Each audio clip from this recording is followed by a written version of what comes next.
जरांगेंच्या उपोषणाच्या घोषणेवर विरोधकांनी जोरदार टीका केली आहे।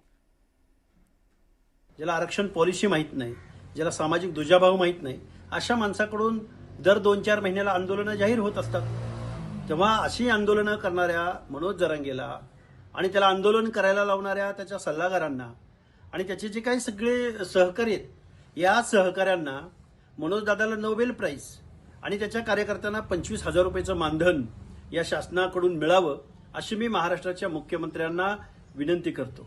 हा जरांगे फडणवीस साहेबांवर टीका करत असतो, तर याचं कसं आहे, याला कोणी रिचार्ज केलं की तेवढ्या पुरतंच हे प्रीपेड कार्ड त्या ठिकाणी चालतं, रिचार्ज संपलं की परत हे कार्ड बंद पडतं। त्यामुळे आता कुणीतरी परत याला रिचार्ज केलंय आणि परत हे जरांगे त्या ठिकाणी फालतू आणि व्यर्थ बडबड करायला लागला। आपलं दुकान बंद झालं, कोणी विचारणा झालं की काहीतरी समाजाला भावनिक करायचं, सांगायचं या अंतरवाली इथं जमा व्हा सगळे, आणि मग आता तुमच्या गरिबाच्या लेकरांना मी न्याय देणार आहे।